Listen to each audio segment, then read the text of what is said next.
예수님이 침례를 받았다 이런 말씀이에요. 우리가 믿는 하나님은 온전하신 분입니다.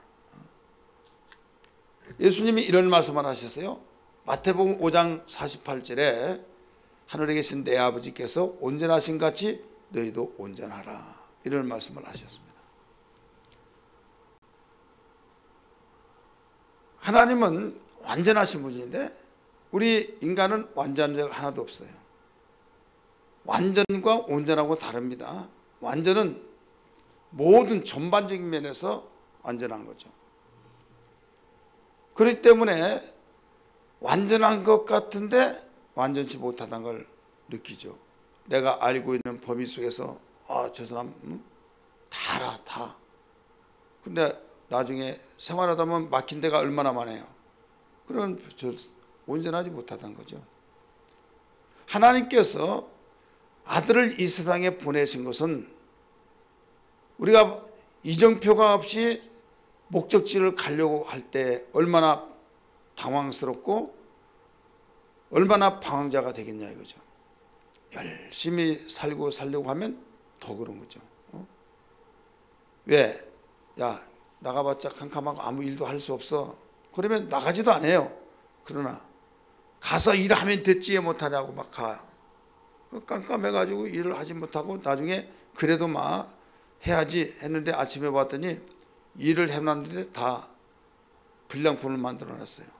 그러면 내가 뭐라고 하더냐. 나가지 말고요.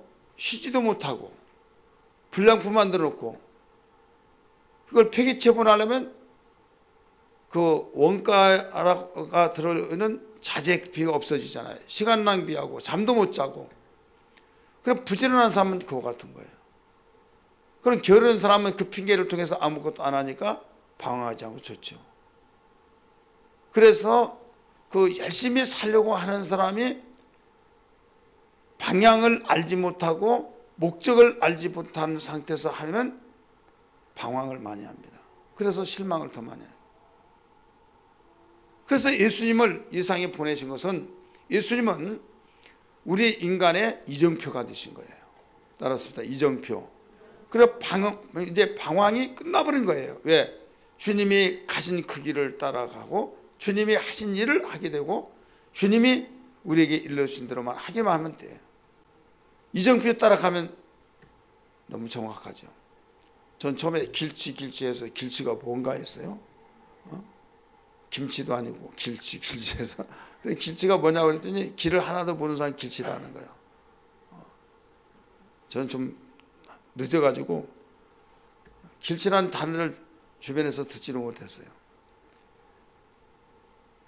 그런데 어떤 분이 길치라고 하는 그 말을 하길래 이제 물어봤더니 그런 말을 하는데 아니 왜 모를까? 한 번만 가보면 다 알 텐데 근데 자기 입장에서 보면 그렇게 생각되는데 정말 길치라고 말하는 사람들은요 모르겠대. 도저히 모르겠다는 거예요. 그러면 내 입장에서 잘 아는 사람의 입장에서 보면 왜 그것도 모르냐 이렇게 되겠어요 안 되겠어요? 되죠. 근데 상대방 자신에게는 정말 모르는 걸 어떻게 하냐. 거짓말한 것도 아니잖아요. 똑같은 거예요. 우리 인간 측면에서 보면요 내 성격과 내가 하는 일들을 다른 사람들 똑같이 다 한 줄 알아요. 심지어는 형광 램프도 못 간다 말이죠. 왜 그걸 모르냐. 정말 몰라요. 덩치는 막 이렇게 커가지고 막 완전히 거인 같아요. 근데 형광등 하나 못 갈아가지고 그럴 때 좀 어울리지 않은 것 같아요. 어떤 사람은 딸딸망해가지고 다 잘해. 그래서 참 그런 걸 보면요 어떻게 저렇게 잘할까 이렇게 생각되지만은 사람마다 다 다르더라 이거죠. 그래서 사람이 자기의 눈높이에서 보면 오해를 많이 합니다. 저것도 모르고 이것도 모르고 왜 그래 저래. 자기의 눈높이에서 보면 다 어떤 사람은 위대하게 보이고 그러니까 그 사람이 하나님이냐 막 이렇게 하다가 또 좀 자기 눈에 성이 차지하면 왜 그런지 모르겠다고, 왜 그것도 모르냐고 막 또 그러죠. 그래서 부가 말다툼을 하게 되는 거예요. 이걸 아는데 왜 하나님과의 관계 속에서 하나님이 내 눈높이에서 봐주시는 거, 우리는 하나님의 눈높이를 모르니까 하나님께서 내가 봐줄 테니까 나를 따라와라. 그리고 내 눈높이에서 너 또 볼 줄 알고 내가 너의 눈높이를 아니까 하나님이 우리 인간을 눈높이를 보시고 알면 이해가 되죠. 우리 인간의 처지 형편을 알죠. 우리 인간의 상황을 다 알게 되죠. 충분히 이해가 되니까 거기에서 불쌍히 여기는 근거가 되는 거예요. 근데 인간이 하나님의 눈높이를 모르니까 내가 알고 있는 지식 위에는 몰라요. 하나님이 가르쳐준 말씀을 그런 것이 어디 있냐고, 그걸 어떻게 믿냐고 이렇게 되어버린다 이거죠. 그래서 예수님이 최초로 우리 인간에게 당신을 믿고 따르는 자들에게 마태복음 5장 48절을 가르쳐준 거예요. 하늘에 계신 내 아버지께서 온전하신 것 같이 너희도 온전하라, 이렇게 가르쳐준 거죠. 그러니까 인간은 온전할 수 없지만은 예수님이 하나님의 아들로 이 세상에 보내심을 받고 왔을 때 하나님의 완전한 자예요. 하나님의 완전한 자를 이걸 온전으로 단을 바꿔서 말씀하신 거예요. 왜 그런가 하면 그 태양을 직접 받으면 한 사람도 남을 수가 없어요. 다 죽어요. 그래서 적당한 거리에 두어서 그 태양이 바로 가까이 있으면 타서 죽어버릴 수 없는, 태워 죽이는 무기가 되지만은 적당한 거리에서는 에너지가 되어서 태양이 없이는 살 수 없는, 그러니까 적당한 거리에서 우리를 살리기 위해서 그 태양이 얼마만큼 우리에게 에너지가 되었냐 이거죠. 하나님을 완전한 걸, 하나님의 완전하심을 우리에게 다 요구한다면요, 할 수도 없을 뿐만 아니라 우리는 그대로 살 수가 없어요. 그래서 하나님의 얼굴을 온전히 볼 수 없다, 보는 자는 죽는다, 이런 말씀을 하시잖아요. 모세도 봤다 이렇게 말하는데 등을 봤다 이렇게 가르쳐 줬어요. 하나님을 보고 살 수가 없다 이렇게 가르쳐 줬죠. 그래서 우리 인간이 할 수 있는 범위를 하나님이 설정을 하시고 예수님이 말씀하신 것이 하늘에 계신 내 아버지께서 온전하신 같이 너희도 온전하라 하시면서 그 온전의 그 마지노선이 어디냐, 온전의 그 이 기준이 어디냐, 아들 예수를 보내셔서 그대로의 모든 가르친 내용, 그들의 보여준 것들, 바로 그 마음속에는 마음 보이지 않잖아요.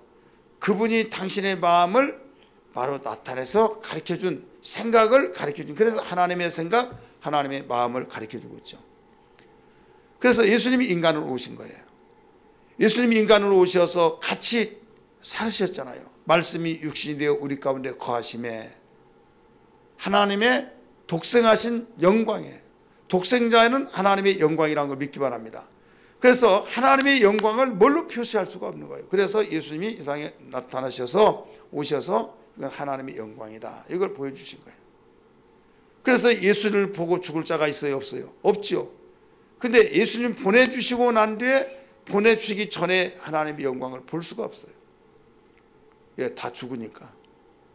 그러나 예수님을 보내주셔서 하나님의 영광을 볼 때 우리에게는 은혜 위에 은혜더라, 은혜라는 사실을 일러주신 것을 믿기 바랍니다.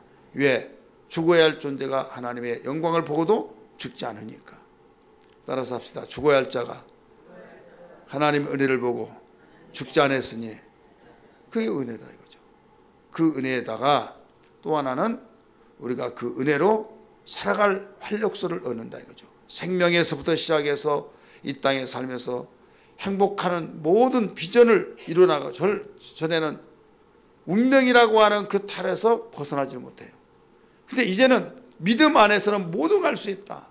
그래서 진리로 나에게 주어졌을 때 자유가 되어져서 우리는 억압에서 자유로 삶을 사니까 얼마나 우리의 삶 속에 그 은혜냐 이거죠. 우리 성경 한번 볼까요? 요한복음 1장 14절.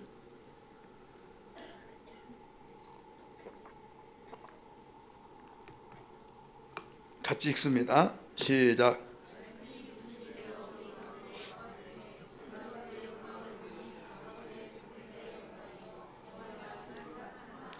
아멘. 그 영광을 보니 나오죠. 그 영광이 누구예요? 하나님의 영광을, 아버지의 영광을 보니 아버지의 독생자의 영광이요 은혜와 진리가 충만하더라. 이게 나오죠. 우리 17절 보세요. 또 17절 시작. 율법은 모세로 말미암아 주어진 것이요 은혜와 진리는 예수 그리스도로 말미암아 온 것이라. 자, 여기서 우리는 알아야 할 것이 뭐냐면 하나님께서 당신의 은혜를 우리에게 주시는데 영광의 은혜를 주셨어요. 우리의 눈높이에 맞춰서 이제는 하나님이 우리에게 사랑을 베풀어 주셨다 이거죠. 그러니까 우리의 눈높이 속에서 보니까 여기에서 이해가 되어지죠. 하나님이 어떤 분이란 걸 알고 하나님이 정말 나를 위해서 사랑한다고 알고 또 하나님을 이해하게 되어서 이제는 마음의 문이 열리게 되죠. 그러면 하나님의 우리의 눈높이를 맞춰줘서 거기서만 딱 끊어버리면 이제는 모든 걸 내 판단 속에서 하나님을 생각해 버리는 거예요. 그래서 이제는 2차적인 은혜를 주신 것이 뭐냐면 성령을 주셔서 하나님의 눈높이를 이제 보여준 겁니다. 이게 바로 성령을 주셔서 하나님의 눈높이를 보여주셔서 고린도전서 2장 10절의 말씀처럼 성령으로 하나님의 깊은 속 사정을 통달하신다 이렇게 말씀하셨어요. 사람의 마음도 사람이 알 수가 없어요. 더군다나 상대의 마음도 더 알 수 없어요. 내 자신도 아는 것 같은데 내가 어떻게 될지 알지를 못해요. 근데 하나님은 눈에 보이지 않는 하나님을 어떻게 더 알 수 있냐? 아무도 알 수 없다 이거예요. 그럼에도 불구하고 하나님의 심령을 하나님의 마음을 통달하신다는 거예요. 누가? 성령께서. 그 성령을 우리에게 선물로 주셨다 이거예요. 그래 성령의 사람은 성령으로 충만한 사람은 하나님의 그 입장을 우리 인간이 그 눈으로 본다 이거죠. 그럴 때 똑같은 사람이 똑같이 하나님을 사랑하고 섬기면서도 바다를 먹물 삼고 하늘을 두루마리 삼아서 하나님의 은혜를 사랑을 기록한들 다 기록할 수 없다. 그런 풍성한 풍부한 하나님의 은혜를 고백할 수 있는데 성령으로 충만하지 못하면 매사에 불평과 원망과 짜증과 자기 욕심 그런 가운데서 철나지 않는 철부지의 신앙생활을 하고 있다 이거죠. 그래서 술 취하지 말라 이는 방탕한 것이니 오직 성령의 충만을 받으라 말씀하시는데 한마디로 예수 믿는 사람은 하나님의 마지막 선물인 보혜사 성령을 충만히 받지 아니하면 온전한 신앙생활을 할 수가 없다는 것을 알아야 될 줄 믿기 바랍니다. 그래서 성령으로 충만한 것은 우리에게 최고의 하나님께서 은혜를 베푸신 것이라는 걸 기억하면서 이 성령의 충만함을 무관심하거나 예민하거나 더 나가서 우리는 고역하거나 해방하지 말아야 될 줄 믿기 바랍니다. 예수님이 그렇게 말씀하셨잖아요. 성령에 대해서 해방하지 말아라. 고역하지 말아라. 오는 세상에서도 금세도 내세에서도 용서를 받을 수 없다. 이것은 우리에게 충격적이죠. 왜? 인자를 모욕하고 거역한들 너희가 회개하면 용서를 받을 수 있지만은 내가 너에게 소개하고 오실 그 보혜사를 너에게 일러주지만은 거역하면 안 된다 이거예요. 그럼에도 불구하고 오늘 어떻습니까? 기분 나쁘면 그냥 내뱉어 버리고 성령을 해방하고 거역하고 그러니 매사에 우리가 영의 눈이 열려서 하나님의 입장에서 보면 얼마나 좋겠어요. 여러분 보세요. 상대방의 마음을 알고 그걸 받아들이고 동의하면 상대에게 인정을 받아야 안 받아요? 받죠. 근데 매사에 내 입장이 틀리면 다 무조건 잘못되고 그러면 이게 교제가 안 되는 거예요. 하나님이 이 원대한 하늘의 소식과 하늘의 모든 구체적인 내용과 하나님의 그 모든 뜻과 하나님의 의지와 이 모든 것들을 하늘의 세계를 일러주실 때에 우리는 가본 일도 없고 본 것도 없고 아는 것도 없는데 성령을 통해서 일러주셨다 이거예요. 일러주셨을 때 이걸 믿고 알게 된 순간부터 오 하나님 저절로 나온다 이거죠. 감탄사가 나와요. 근데 그걸 알지 못한 사람은 의문만 생긴 거죠. 의문이 생기면 완전히 차라리 안 듣는 것이 낫다. 듣자니 앉는 것만 못하다 이거죠. 왜? 믿자니 힘들고 안 믿자니 그렇고 찝찝하고. 그러니까 굉장히 머리가 터지려고 하고 깨지려고 한다. 내가 교회 나가려고 하는 것은 편안하려고 했는데 이게 뭐냐? 나하고는 안 맞는가 보다 해서 팽개쳐버린다 이거예요. 내가 잘못 판단했지. 옷도 맞는 옷을 입어야 하는데 맞지 않는 옷을 입으면 좀 이상하듯이 맞는 옷을 입어야 한다. 종교도 맞는 것을 택해야 된다. 아주 그럴듯하죠. 종교도 나하고 맞는 것을 택해야 된다. 그러니까 누가 맞아 또 그래요. 참 미련한 거죠. 여러분, 예수 믿는 것은 선택의 여지가 없는 거예요. 선택의 여지가 없지만은 인격적으로 좋은 것을 설명해 주고 이걸 택하면 당신은 팔자가 피고 이걸 택하지 못하면 당신은 죽는다. 어떻게 할 거냐? 그럼 지혜 있는 사람은 그럼 선택할 여지가 없네요. 그냥 간단한 거. 그런데 이걸 받아들이지 못한다 이거죠.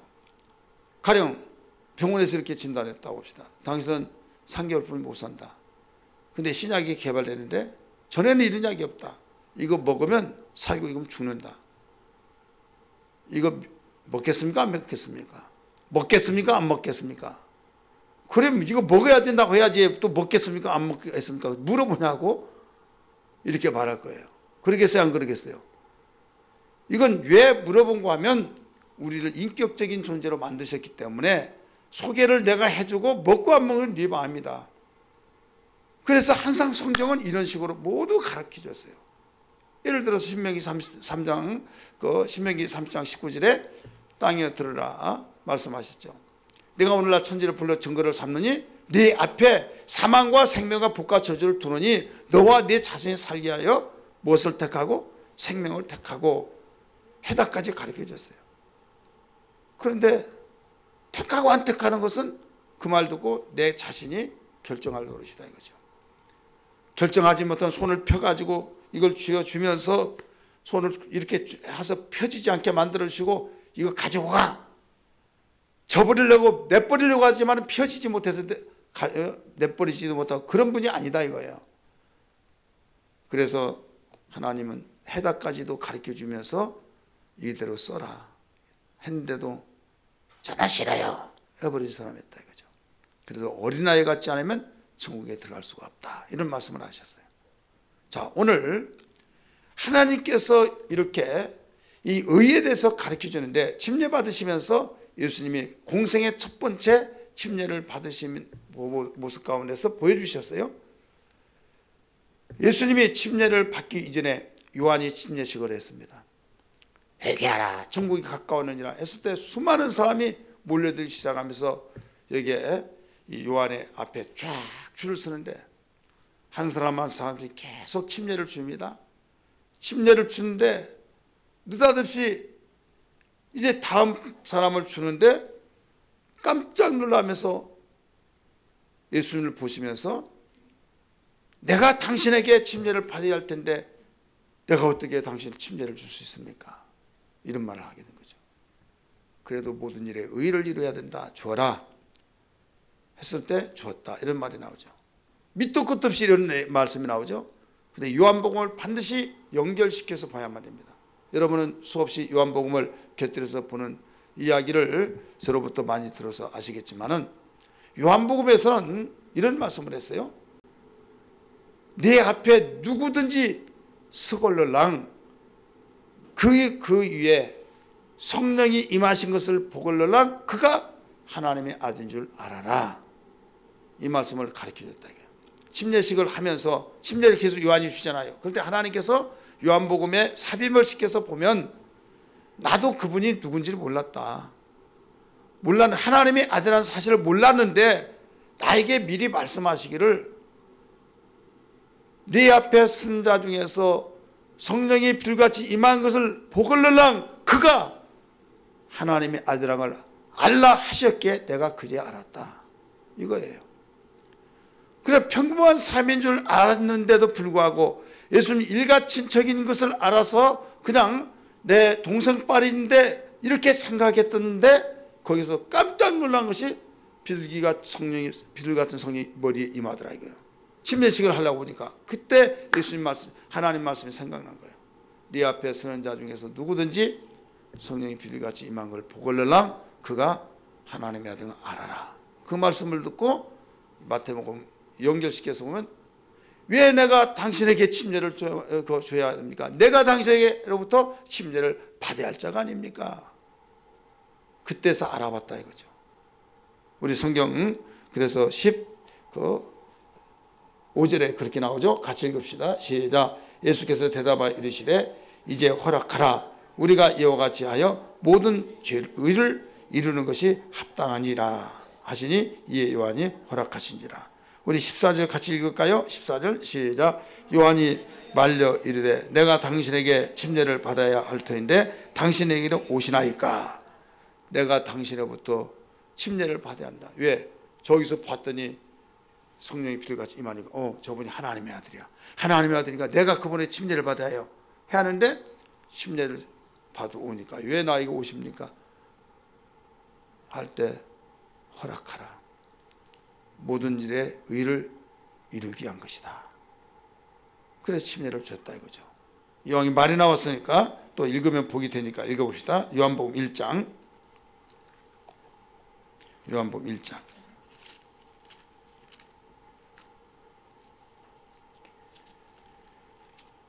읽습니다.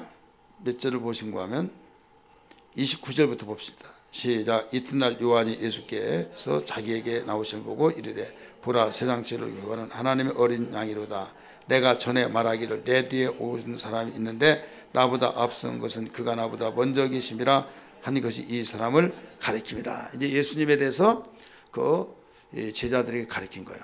예수님이 지나가니까 제자들에게 얘들아 저분 봐라. 저분이 세상 죄를 지고 하는 하나님 어린 양이다. 나도 전에는 몰랐다. 그런데 내게 말씀하시기를 하면서 이제 31절 가르쳐 준 거예요. 시작. 나도 그를 알지 못하였으나 내가 와서 물로 침례를 베푸는 것은 그를 이스라엘에게 나타내려 함이라.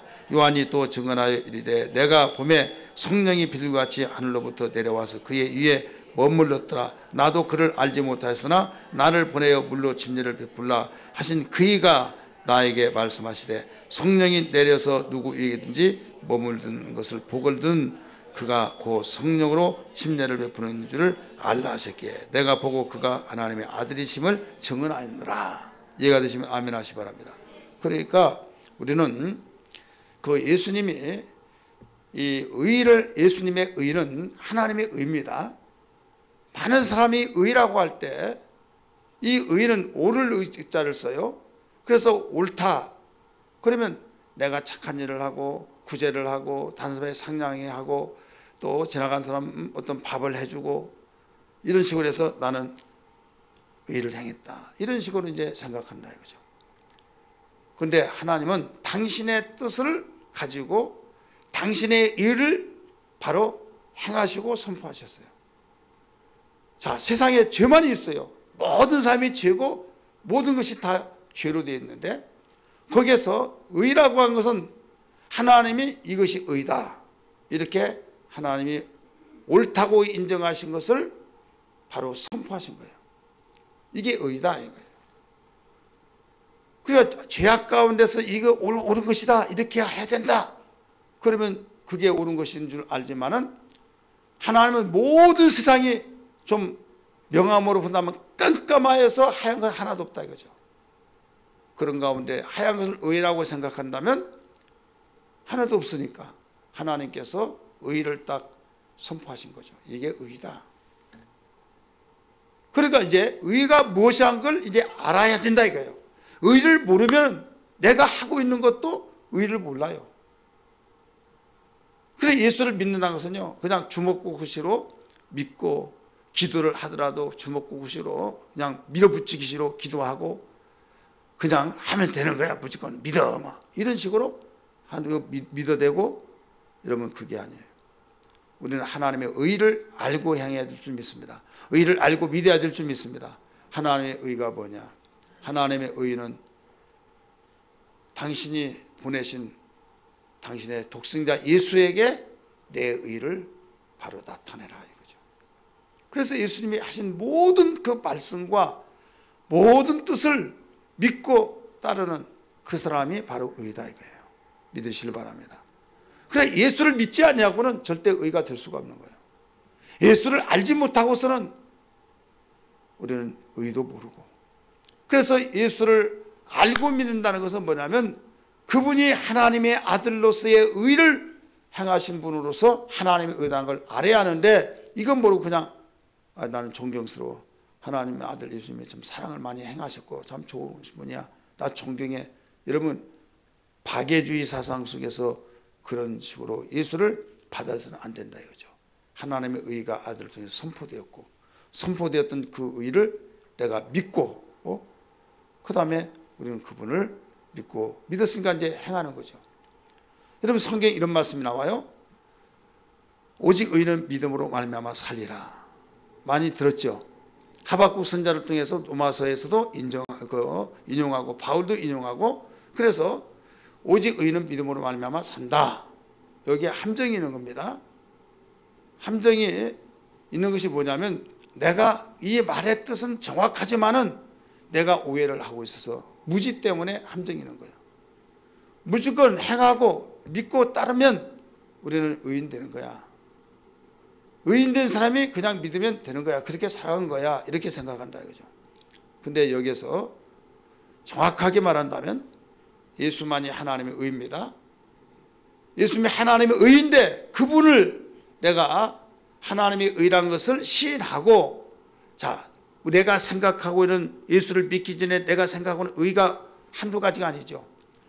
윤리와 도덕 속에서 이건 아름답다, 좋다, 이건 좋은 일이다, 착한 일이다 하는 걸 다 우리 인간은 의라고 생각해야 하네요. 생각하죠.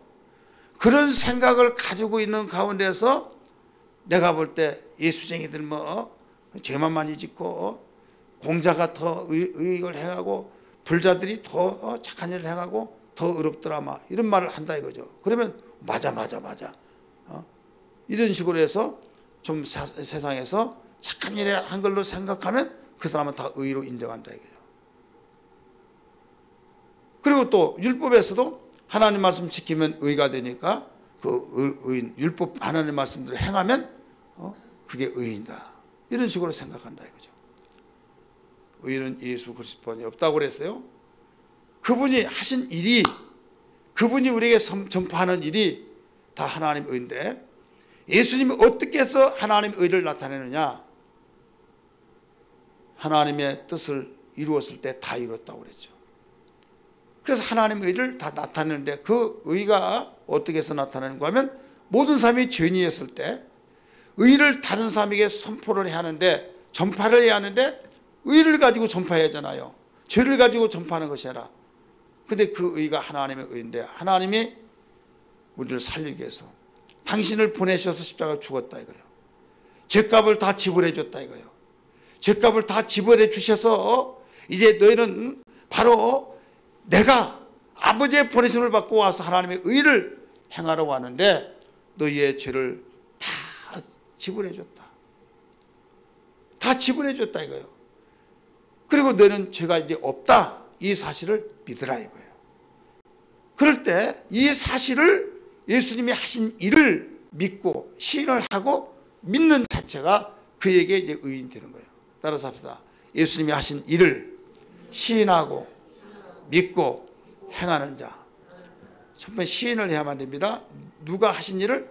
예수님이 하신 일을, 구속의 일을 하신 일을, 구세주로서의 하신 일을, 바로 구세주로서의 하신 일을 시인을 해야 된다. 그 다음에 믿고 행해야 된다. 그래서 마음으로 믿고 마음으로 믿고 입으로 신하여 구원을 얻는다. 여기에 나온 거예요. 그래서 이 사실을 믿었으면 이제는 네가 믿음으로 살라 이거죠. 여기에서 오락가락하는 사람이 많이 있어요. 그래서 예수만은 하나님의 의다. 예수만이 하나님의 의인데 그 일을 모두 선포하셨다. 일을 행하시고 나타내셨다. 이게 복음이에요. 복음 제시하는 그 내용도. 이때 그 복음을 듣고 내가 일단 시인해요. 야, 예수님이 내 죄를 위해서 어떻게 죽었나? 나는 그건 못 믿어. 당시의 사건 사람들은 믿을지 모르겠지만은 나 알지도 못하고 나는 그건 챙기지도 않았고 내가 그런데 어떻게 내 죄를까지 위해서 다 해결해 줬냐? 이런 식으로 나는 못 믿어. 시인을 안 해. 시인을 하지 않으면 믿을 수도 없는 거죠. 시인하고 믿고 믿었으면 내가 이제 그것도 살아가는 거죠. 이게 행하는 거죠. 이때 우리를 향해서 너는 의롭다함을 얻었다. 너는 의인이다. 이렇게 말씀하신 거다 이거죠. 이 일을 세상 사람이 인정해 주지 않은 사람이 있어요. 예수 모르는 사람은 인정하지 않죠. 거꾸로 되는 거죠. 제가 이런 이야기 많이 했죠. 이 눈 하나 가진 사람들 사는데 두 눈 가진 사람이 오니까 저 병신 온다고. 좀 요사이 말로 말하면 장애인들 왔다. 누가 장애인이에요 지금? 한 눈 가진 사람이 장애인이요. 근데 그들이 너무나 많다 보니까 두 눈 가진 사람이 이상한 사람이에요. 오해하는 거죠. 세상에는 다 죄인이 살기 때문에 바로 자기 나름대로 이렇게 살고 이렇게 살고 이렇게 사는 게 옳은 거야. 그럴 때 그렇게 살아가니까 자기는 의로운 줄 알고 있어요. 하늘에서 하나님의 의를 통해서 이 땅에 선포하시기 위해서 아들을 보내주셔서 의를 향하시고 선포하셨어요. 이때 이게 의다. 믿지를 않아요. 시인을 안 한다 이거죠. 그러면서 계속 증가하니까 듣기 싫다 이놈아 하면서 막 죽이고 우리의 전통적으로 살아온 유를 깨려고 하느냐. 그래 박해가 일어나고 그래 복음에 들어간 곳마다 모두 비박을 받게 돼 있어요. 왜? 전통적으로 수천 년 동안 내려왔던 패턴이 순간에 뒤바뀌어 깨져버릴 것 같다 이거죠. 질서 정전하게 그래 전통적으로 살아왔던 것이 완전히 뿌리치 흔들려 버리는 그런 상황 속에서 그러니까 가만 놔둘 리가 있나요? 그래도 이것만이 의다 나타낸다 이거죠. 이걸 감당할 수 있도록 성령을 보내주셔서 확신을 갖게 하시고 하나님의 모든 세계를 더 확실히 믿음의 눈을 열어서 보여주면서 목숨을 내놓고라도 강하고 담대하게 증거하면서 자유를 얻으면서 죽어가면서도 기쁨을 가지고 죽는 걸 믿기 바랍니다. 이렇게 해서 점점 자라서 복음화율의 퍼센트만큼 벌써 빛이 더 번져간 거예요. 생명의 빛이 퍼져나간 거죠. 그런데 이 모든 내용을 하나님의 의를 한마디로 함축시켜 놓은 것이 하나 있어요. 그게 뭐냐면 침례입니다. 따라서 침례. 이 예수님 오늘 본문의 말씀 우리가 침례 받았죠. 침례를 받았는데 왜 예수님이 침례를 내게 허락하라 했습니까? 침례 요한은 침례를 내가 받아야 할 텐데 어찌 내게로 오시나이까? 지금 내게로 오지 말라는 거죠. 지금 내가 당신에게 가서 내가 머리를 숙이고 지금 침례를 받아야 할 텐데 왜 내게로 오셔서 침례를 받으시려고 하십니까? 이거예요. 내게 허락하라. 그러면서 모든 의를 이루려고 한 것이다. 그랬더니 침례를 베풀었죠. 그럼 여기서 우리가 알아야 할 것이 뭐냐면 침례 요한은 자기가 침례식을 하는 이유가 있어요. 죄를 회개케 하는 침례입니다. 따라서 요한의 침례는 죄를 회개케 하는 침례다. 그래서 회개하라 독사의 자식들아 막 할 때 가슴을 치면서 회개하니라고 가슴을 치면서 줄을 쫙 쳤을 때 침례를 주고 침례를 계속 침례를 주는 거예요. 그러니까 지금 하나님의 아들이라고 한 것을 지금 누구에게든지 네 앞에 있을 때 머리에 성령이 빌같이 임하신 것을 보걸러라 그가 하나님의 아들이라는 걸 알아라 하셨기에 지금 내 앞에 다가오는 분이 머리에 빌 같은 성이 임하고 있는데 저분이 하나님의 아들이다. 그러면 하나님의 아들이 죄가 있다는 거예요? 없다는 거예요? 없다는 거죠. 그러면 침례를 받아야 할 이유가 있어요? 없어요?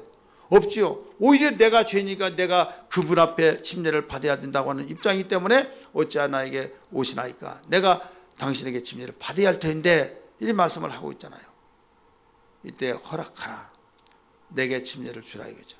그러면서 모든 의를 이루려고 한 것이다. 모든 의를 이루려고 한 것이다. 이 말은 뭔 말이냐면 네가 주는 침례하고 내가 받은 침례하고는 다르다 이거예요. 예수님 말씀하셨잖아요. 하늘로 올라가시면서 너는 모든 족속으로 가서 제자를 삼아 침례를 주고 예수님 침례를 주라는 명령을 하셨어요? 안 하셨어요? 하셨죠. 그러니까 예수의 침례와 요한의 침례가 다른 거예요. 예수의 침례는 뭐고 요한의 침례는 뭐냐? 요한이 먼저 침례식을 했으니까 요한의 침례는 회개케 하는 침례예요. 그러니까 나는 죄인입니다, 나는 죄인입니다 하면서 침례를 딱 주면 너는 죄인이다, 죄인이란 증거라는 것을 고백하라는 거죠. 고백에 증거했습니다라고 하는 증표로서 침례를 했던 거예요. 자, 나는 죄인입니다 하다가도 너 죄인이라고 했잖아. 언제요? 닭 잡아먹고 오리방울을 거짓말해. 언제요? 근데 너 침례했어요? 침례 받았어 안 받았어? 받았어요. 그게 무슨 침례야? 너 죄인이라고 하는 고백의 침례야, 이거예요, 쉽게 말해서. 근데 예수님의 침례는 그런 의미가 아니라, 그 침례가 아니라 예수님의 침례는 죽음과 부활의 의미를 담겨 있는 침례라 이게요. 할렐루야. 그렇다면 하나님의 의를 나타내면서 모든 사람에게 하나님의 의를 줄 수 있는 그 침례는 그 예수의 침례밖에 없다. 그래서 오늘 제목이 뭡니까? 예수 침례를 받음, 여기 나오잖아요. 오늘 본문에서 침례를 받으셨으니까. 원래 침례는요, 그 세계 모든 성경이 한두 나라만이 자국어로 번역이 되었죠. 번역된 게 없어요. 원어에 밥티스마, 이게 명사입니다. 밥티스마, 헬라어로. 그 다음에 동사는 밥티조, 이렇게 나와요. 밥티조. 침례를 주다. 미국 성경에도 밥티스마, 미국의 그 유명한 모든 장로교 다 밥티스마로 했어요. 감리교도 다 밥티스마로. 성경 원어를 그대로 갖다가 거기다가 해놨다 이거죠. 그럼 할렐루야만 세계 공통어예요? 공통어 아니에요? 할렐루야 번역 안 하잖아요. 어느 나라는 다 할렐루야 하잖아요. 모든 나라가 침례라는 단어는 번역을 안 했어요. 중국 성경도 안 했고 저기 그 일본 성경도 안 했어요. 우리나라만 성경을 세례로 번역해 놨어요. 왜 번역을 했냐? 조선 사람들 무식해서 번역 안 하면 모른다 해가지고 번역을 해놨어요. 우리 침례교 선교사님들이 근데 우리나라의 침례교 선교사만 들어온 거냐 하잖아요. 먼저 자리 잡았던 우리 침례교 선교사는 원산을 중심해서 그 만주 쪽으로 이제 왜 지도를 보니까 한반도는 남쪽으로 가면 이제 더 이상 전할 데가 없다. 근데 북쪽으로 보면 만주를 통해서 시베리아 막 어마어마하잖아요. 그래야 선교 전략 속에서 보면 어마어마하거든. 그쪽으로 선교 전략을 세운 거예요. 근데 분단되고 또 일제 그 시대에 막 이러 해서 결국 모든 문이 닫혀서 내려와서 보았더니 이미 다른 선교사들, 다시 말해서 감리교 선교사, 또 장로교 선교사, 이런 선교사들이 틀을 다 잡아놨어요. 이제 거기에 최초에 이제 시작했던 것이 강경이에요. 그리고 우리나라의 침례교 그 최초의 그 강경 침례교라고 그 예배당이 세워졌었죠. 성수순례 한번 갔었죠. 이 강경 그 침례교를 세웠는데 거기서부터 이제 퍼져나가기 시작한 거예요. 그래서 침례교가 충청도에 굉장히 많습니다. 이때 침례 이제 선교사들이 다 모여서 성경을 번역하고 하는데 거기에서 침례 문제가 나온 거예요. 이건 베프티스마다, 이대로 해야 된다, 번역하면 안 된다. 그러니까 조선 사람들은 미개인이고 무식해서 그들은 무슨 말인지 모른다. 그러면서 번역해야 된다는 거죠. 그래서 결국은 정말 번역을 하려면 침례로 하라. 침례는 물속에 잠기는 것이다. 그래서 안식년을 돼서 본국에 갔다가 와 보니까 번역을 해놨는데 세례로 번역하는 거예요. 왜 번역을 했냐? 이제 자기 나라의 그 세례로 이제 이제 뜻이 있다 해가지고 이 한국의 민족의 그 정세에 맞게끔 하니라고 했다 이거죠. 그러면 이 세례가 어디에서 나왔냐 여러분 알아요. 세례는 한국 사람 이제 그 장례 문화를 보니까 염을 해요 안 해요? 염을 합니다. 염을 하는데 염을 얼굴에다가 불을 3번 착착 뿌리고 다 씻으면서 시작을 하더라 이거죠. 깨끗이 씻는다 해가지고 염을 할 때 3번 뿌리가 이 민족들은 이렇게 해서 씻어서 시작된구나 해가지고 씻을 세자를 쓴 거예요. 침례는 잠길 침자죠. 삼수변에 이렇게 들어가죠. 그래서 씻을 세자로서 세례 나온 거예요. 그래서 물을 어디에 뿌려요? 머리에 뿌리잖아요. 머리 3번을 뿌려서 그럼 불교 이미 불교가 자리를 잡았잖아요. 불교 자리 잡고 이제 불교 이제 끝나고 2조 시대 2조 600년 자리 잡으면서 이제 염을 하는데 3번을 뿌리는데 성부와 성자와 성령 이렇게 하면 되겠구나 해가지고 그렇게 한 거예요. 그러니까 거기에서는 어떤 의미가 담겨 있지 않은 거예요. 복음의 의미가 하나도 담겨 있는 거 없다 이거죠. 왜 담겨 있는 것이 없냐? 세상에서 나왔으니까. 이미 염하면서 그 뿌리는 거기에서 나왔으니까 무슨 의미가 담겨 있겠느냐 이거죠. 그래서 이 침례만은 세상의 의미가 담겨 있는 것이 아니라 하나님의 의미가 담겨 있다는 걸 알아야 될 줄 믿기 바랍니다. 물론 이 바프티스마는 세상에서 이미 사용을 했어요. 그냥 배가 침몰하다 머리를 감을 때 푹 이렇게 적셔서 담궜다 그러면은 사용했지만은 하나님의 의미가 담겨 있는 것은 바로 바프티스마뿐이 없는 거예요. 무엇을 담겨 있는가 하면 죽음과 부활을 거기에 담겨 있다 이거죠. 자, 물에 잠겼다고 해서 죽는다. 거기서 장사를 지냈다. 그럼 물에다 장사 지내요? 아니면 땅속에다 장사 지내요? 땅속에 장사 지내죠. 그런데 왜 물에다 침례를 주라고 하느냐? 우리 성경 한번 보겠습니다. 창세기 1장 8절 9절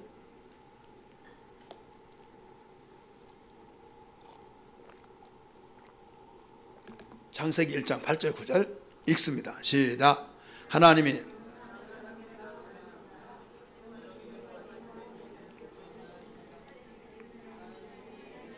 우리 9절 시작.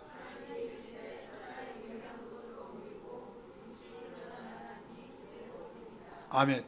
하나님이 천하의 물이 한 곳에 모이라 명령을 했어요. 그러니 물이 다 모입니다. 이 모인 곳이 뭐예요? 바다요. 그럼 묻이 드러나라 하니까 바다에서 뽀글뽀글하면 샥 드러났어요. 드러난 것이 뭐라? 땅이라. 우리 10절 같이 읽습니다. 시작. 하나님 묻지를 땅이라 부르시고 모인 물을 바다라 부르시니 하나님 보시기에 좋았더라. 아멘. 자, 과학적으로는 땅이 어떻게 생겼어요? 지구가? 예? 아니 이렇게 생겼는데 어떻게 해서 생겼냐고요?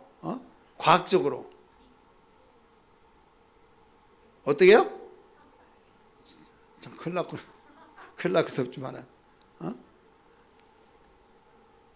우주에서 하나 떨어져서 떨어진 것이 하나에 식어서 지구가 됐다고 하잖아요.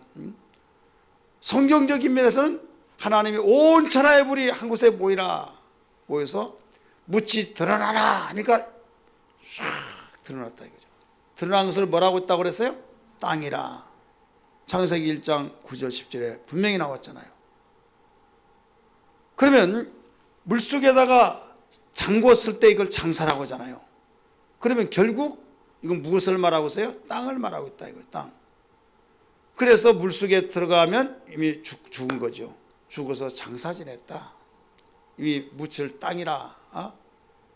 그렇기 때문에 그 다음에 거기서 올라왔다. 자, 무덤에서 올라온 거예요? 살아난 거죠. 무덤에서 예수님이 사망 것을 깨뜨렸을 때 무덤이 가둬놓지 못하고 거기서 나왔어요, 안 나왔어요? 나왔죠. 이게 부활이에요. 그러니까 예수님은 죽음과 부활을 하나님의 의로 나타내 준 거예요. 그러니까 이 침례는 복음입니다. 복음 중에 복음이에요. 모든 성경 66권의 복음의 핵심이에요.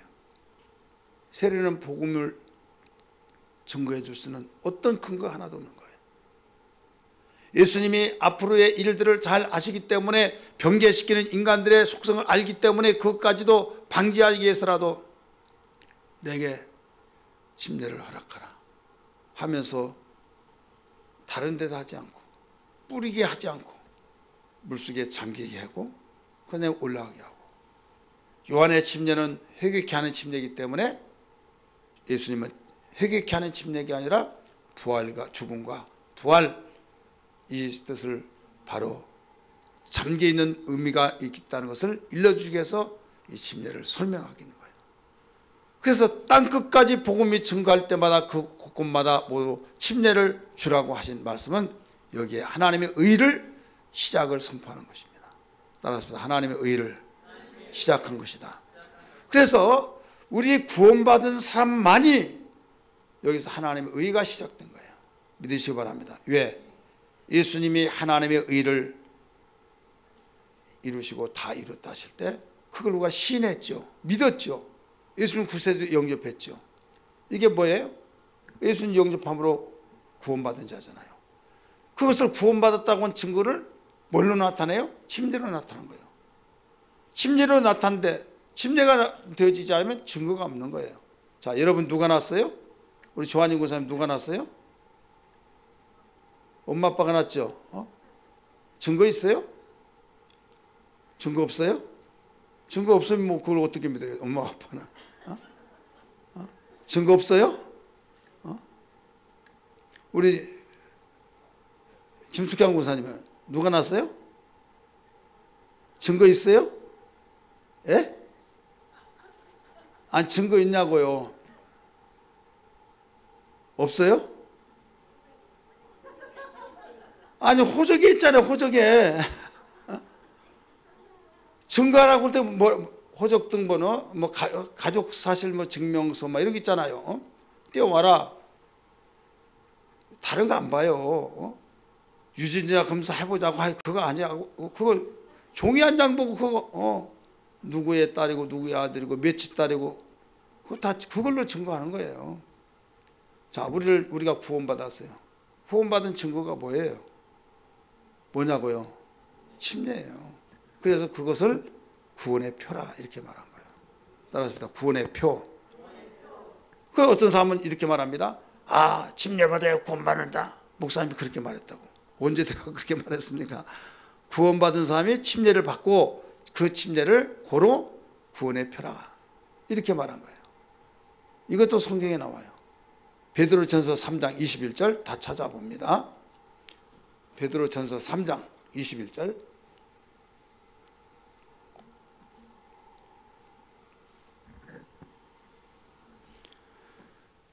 같이 읽습니다. 시작. 물은 예수 그리스도께 부활하심으로 말미암아 이제 너희를 구원하는 편이 곧 뭐라고 그랬어요? 침례라. 따라서 곧 침례라. 구원하는 표라고 그랬잖아요. 물은 그래서 여러분 전에는 내가 세례했지만은 이제 여러분 몰랐을 때는 별 수 없어요. 뭐 이웃집 아저씨인 줄 알고 아저씨 하셨는데 어느 날 내 아버지란 말을 듣고 사실을 이제 알았어요. 그러면 그래도 아저씨예요? 뭐라고 그래요 이제? 대답하고 그냥 편하게 마음으로는 내가 아버지 믿지만 아저씨라고 그렇게 할게 이해하세요. 그리고 계속 죽을 때까지 아저씨 그러면 그게 옳은가요? 아니면 하다가 아버지 해서라도 아버지 소리를 해야겠어요? 안 해야겠어요? 성경에 있다가 보면요 세례 막 이런 사람 있어요. 모를 때는 그러지만 이제 뭘로 읽어요? 침례를 읽어요. 침례. 그래서 침례 왜 그런가 하면 몰랐을 때는 뭐 별 수 없잖아요. 근데 어머니라도 내가 몰랐을 때는 아줌마하고 막 싸우기도 하고 막 나중에 봤더니 내 어머니인데 얼마나 죄송스러울까요? 막 아저씨 왜 그래요? 막 그런데 야 이놈아 내가 네 아버지다. 그래도 몰라 그러다가 나중에 알았어요. 그러면 막 얼마나 죄송할까요? 그럴 때 아버지 어떤 분 그 수목교에서는 그래요. 침례라고 하면서 세례라고 하면서 침례 시간해요. 또 설명까지 해요. 그래 또 세례라고 해. 그것도 온전하지 않은 거예요. 그래서 여러분 꼭 성경 읽을 때 굉장히, 왜 세례는 염한 데서부터 나왔다니까, 염. 그래서 어떻게 잘못 해석하면요, 그렇게 해석한 사람은 별로 없지만은 한문 풀이로 뭐라고 한 거 아세요? 우리 죄를 씻어줬다고. 죄를 씻어줬다는 것은 어디에서 하는 말인가 하면 구원받은 사람의 그 다음에 자범죄를 지을 때 씻어줬다, 그거는 사용할 수가 있어요. 성경에도 그런 내용은 나오고. 근데 의를 이루는 것은 우리는 바로 잠겨서 장사 지내고 그다음 부활해서 새 사람이 된 거예요. 따라서 새 사람. 그래서 죽음과 부활만이 바로 새 사람이 된 겁니다. 오늘 믿음의 주 되신 예수를 알자 22번째 시간을 통해서 예수 침례를 받음이란 제목을 통해서 오늘 말씀을 여러분에게 드렸습니다. 이제 무엇보다도 우리는 주님의 의와 연합한 자가 되어야 된다. 따라서 주님의 의와 연합한 자가 되어야 된다. 연합한 자가 되지 않으면 우리는 주님과 아무런 관계가 없습니다. 침례란 건 그래서 주님과의 연합이에요. 예수와 함께 죽고 예수와 함께 살고 예수님의 의가 나에게 이루어지고 예수님의 의로 내가 살게 되고, 그러니까 예수님처럼 우리가 의가 되어지고 예수님처럼 우리가 죽었다가 살아나고, 여러분 얼마나 이보다 더 깊은 소식이 어디 있습니까? 로마서 6장 4절 5절 읽겠습니다. 로마서 6장 4절 5절 읽습니다. 시작.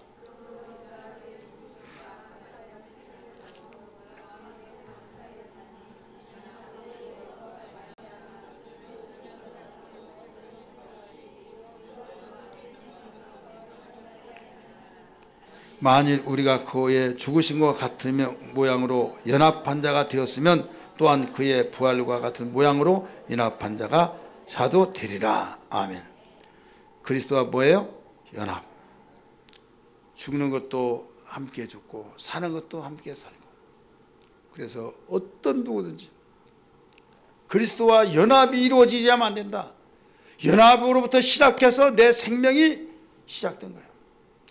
옛사람인 죄가 완전히 죽어버렸고 장사 지내서 이제는 새 사람이 얻어져서 새로 나왔다.